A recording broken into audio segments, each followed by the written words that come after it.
Very good afternoon to all dignitaries and Indian bureaucrats, commissioned officers and subordinates. मेरे लिए भी आज ये बड़ा मुश्किल पल है। 150 घंटे से ज़्यादा मैंने नेशनल मीडिया को दिया है, बट आज शब्द कम पड़ रहे हैं। ऑक्सफोर्ड में बोलना, BBC में बोलना, आज तक में बोलना बहुत आसान है, लेकिन जब उस शख्स के लिए बोलना जो कॉन्शियस मेमोरी में सबसे पहला आपका सुपर हीरो है। पिताजी को विशेष धन्यवाद मैं 3 मेन बिंदुओं पे देना चाहूंगा। यहाँ पर सबने बहुत सारी बातें कही, और जो प्रथम बिंदु है वो ये है कि इन्होंने ज्योग्राफिकल वर्टिकल में बचपन में ही हम लोग को इतना ज्यादा देश के लेंथ और ब्रेथ से अवगत करा दिया था कि परिकल्पनाएं अपने आप में एक सुनहरा चेहरा लेना शुरू कर दी थी। जब कक्षा में असम के बारे में बताया जा रहा था तो मैं असम में होके आ चुका था। जब कक्षा में दक्षिण भारत के बारे में जिक्र किया जा रहा था तो उससे मेरी अनुभूति हो गई थी। मैंने रेलवे स्टेशन और पटरियों से ही अपने राजनीतिक, जो कि आज मैं उसको एक शब्द दे सकता हूं, लेकिन उसके आगाज मेरे पिताजी ने अनजाने में बचपन से ही कर दी थी। मैंने नदियों में गंगा और ब्रह्मपुत्रा उसी वक्त देख लिया था जब मेरे पाठ्यक्रम का एक हिस्सा ही नहीं बनी थी। मैंने कंचनजंगा, सिलीगुड़ी, गुवाहाटी और देश के तमाम उस कोनों में, मैं अपनी दादी का भी यहाँ जिक्र करूंगा। मेरे पिताजी को यहाँ तक लाने में मेरी दादी का बहुत बड़ा योगदान था, और वो भी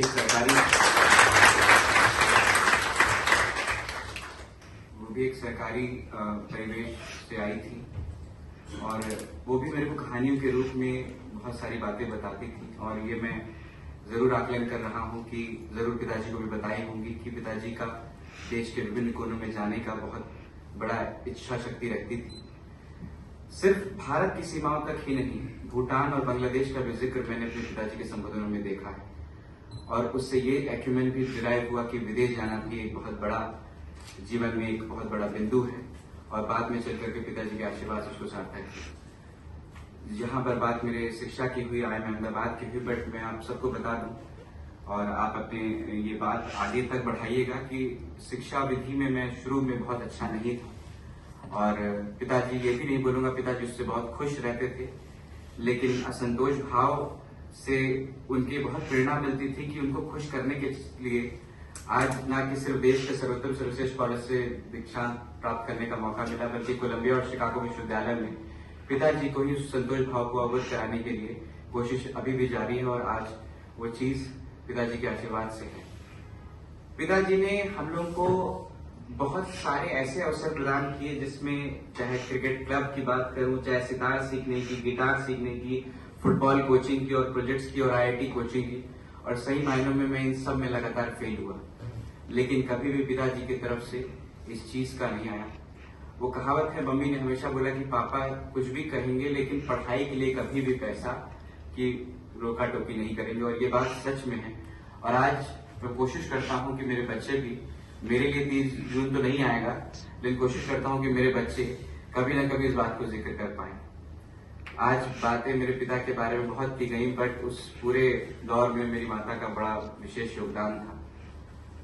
पिताजी के लिए कमोवेश थोड़ा आसान रहता था, क्योंकि नॉर्थ ईस्ट में हिंदी भाषी लोग तब भी मिल जाते थे, साउथ में हिंदी भाषी लोग तब भी मिल जाते थे। माँ के लिए दोबारा सहेलियां बनाना मुश्किल होता होगा, अब मैं परिकल्पना कर पाता हूँ। कभी पानी की समस्याएं, कभी बिजली की समस्याएं। बचपन का एक किस्सा आपको बताने का कष्ट करूंगा कि एक बार वहां के मिलिटेंट उग्रवादी संगठन में नाम लेने से बचूंगा, वहां पर बम विस्फोट हुआ और पिताजी चूर चूर हो गए थे, एक तरीके से भाव विभोर हो गए थे, लेकिन उस वक्त माता जी ने सहारा दिया। मेरे मामा जी यहाँ पर आए हैं और मैं उनका विशेष धन्यवाद करता हूँ। जीवन में भारत सरकार की हार्ड पोस्टिंग को निपटाना कोई बहुत आसान बात नहीं है, और ऐसे सियासतदार में ये बात जानता हूँ, और इसीलिए मैं अपनी दुनिया में कहता हूँ कि ब्यूरोक्रेट्स और सरकारी मुलाजिमों के साथ नरमी बरतें। जहां तक उनको कोशिश की जाए वो अपनी दाम्पत्य जोड़ा उनका अलग ना हो, वो हमेशा अपनी अर्धांगिनी अपने साथ रखें, अपने बच्चों के साथ रखें। ऐसे मामा का जिक्र कर रहा था, मामा के विशेष धन्यवाद, क्योंकि नॉर्थ ईस्ट की कुछ ऐसे बिंदु आए थे जहां पर नौकरी निभाना बड़ा मुश्किल था, और स्वास्थ्य कारणों की वजह से पापा थोड़ा सा परेशान चल रहे थे। उस वक्त मामा ने सहारा दिया। तो आज सिर्फ मेरे पिताजी ही रिटायर नहीं हो रहे हैं, पूरा परिवार रिटायर हो रहा है। और आज एक और मैंने अपने सुबह में बहुत तब्दीली महसूस करी। आज हमारा पूरा परिवार प्रतिस्पर्धा की आंधी में झुलसा था। सुबह सब अपनी अपनी कोशिश कर रहे थे एक्साइटमेंट में कि कौन क्या बोलेगा क्या नहीं बोलेगा। यूजुअली मैं अपने डिबेट्स में तैयारी करके जाता हूँ, पन्ने में मैं कुछ स्याही खर्च करने की कोशिश भी किया, लेकिन मैं कहाँ से शुरू करूँ कहाँ खत्म करूँ। जीवन का शुरुआती सुपरमैन मेरे पिता थे। बीच का एक हिस्सा जरूर आता है कि आपको नाना प्रकार के लोग मिलते हैं, पर आज मैं इस वक्त फिर से बोलूंगा कि 32 साल 33 साल की अवस्था में मैं फिर स्वीकार करता हूं कि सुपरमैन पिताजी दोबारा बने। धन्यवाद दोस्तों।